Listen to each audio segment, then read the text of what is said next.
80 సంవత్సరాలు దాటిన ప్రతి పౌరుడికి పోస్టల్ బ్యాలెట్ ఇస్తారు. అందుకోసం వృద్ధులైనటువంటి వాళ్ళు పోలింగ్ స్టేషన్కి వెళ్ళక్కర్లేదు.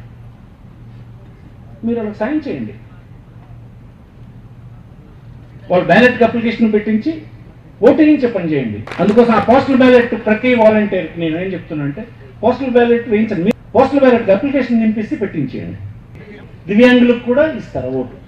కొత్తగా ఎలక్షన్ కమిషన్ ఇది ఇస్తారు, రూల్స్లో ఇచ్చింది. వాళ్ళు పోలింగ్ స్టేషన్కి వెళ్ళలేరు, నడవలేరు, ఈ బాధలన్నీ. తర్వాత మన పట్ల కూడా కోపంగా ఉన్న వాళ్ళు కొంతమంది ఏమనుకుంటారంటారు, ఇలాగెలగెలగెలగెలగేయాలి మీరు నొక్కియాలని చూస్తాం. వాళ్ళు ఆ నొక్కిడలగట్టే వాళ్ళు మనం ఎలా చేయడానికి వీల్లేదు. అవసరమైతే మీరే ఏజెంట్లుగా లోపల కూర్చోవలసి వస్తుంది. జ్ఞాపకం పెట్టుకోండి, మీకు అప్డేట్ లేదు, ఆ బ్యారియర్స్ ఏం లేవు. వాలంటీర్ అంటే సర్వీస్ రూల్స్ గట్టే ఏం లేవు. అవసరమైతే వాలంటీరే ఏజెంట్గా కూర్చోవలసిన పరిస్థితి వస్తుంది. అది కూడా మేము ఆలోచన చేస్తున్నాం. వాలంటీర్ సార్ ఏది ఏ రకమైన ప్రతిఫలం ఆశించినటువంటి ఒక స్వచ్ఛంద సేవకుడు. నేనెలాగా నువ్వుగా అంతే. అందుకోసం నీకు అలాంటి సర్వీస్ రూల్స్ గట్రా నీకేం అడ్డు రావు. అందుకోసం అవసరమైతే చూడాలి. దొంగ ఓట్లు వేసేస్తాం, ఈ ప్రభుత్వానికి కన్నం పెట్టేస్తాం అనే వాళ్ళు ఎవడైనా ఉంటే అల్ట ఆటలు పప్పులు ఉడకోవు అన్నట్టు. రెండు నిన్న చూసాం మేము. ఒక మంత్రి, ఒక సీనియర్ మంత్రి, మీ జిల్లాలో ఉన్నటువంటి రెవెన్యూ శాఖ మంత్రి, అంటే ఎన్నికలు పర్యవేక్షించేది రెవెన్యూ శాఖ. సొంతగా collector, joint collector, RDO, MRO చేస్తారు. అలాంటి రెవెన్యూ మంత్రే మరి బరి తెగించి వాలంటీర్లని ఎన్నికలకి మీరేమో రెడీ అవ్వండి, ఎన్నికల ప్రచారం చేయమని చెప్పడం. ఎవడబ్బు సొమ్ముతో నువ్వు డబ్బులు ఇస్తున్నావా వాలంటీర్లకి?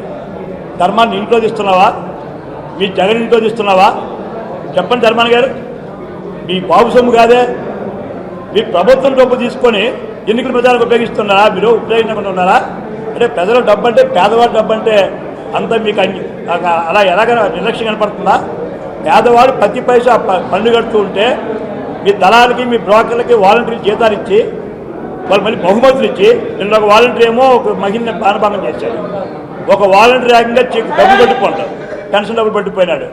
అంటే ఎన్నికల కోసం మీరు చేస్తే కళ్ళు మూసి కూర్చుంటారా? ధర్మాన్ గారు చెప్తున్నాను, ఇదే మీ శ్రీకాకుళం ద్వారా రేపు వాలంటీర్ ఎన్నికల కమిషన్ వచ్చిన తర్వాత, నోటిఫికేషన్ వచ్చిన తర్వాత ఏ వాలంటీర్ గారు పిచ్చి పిచ్చి చేసిన వేస్తే కాళ్ళు కొడతారు మా కార్యకర్తలు.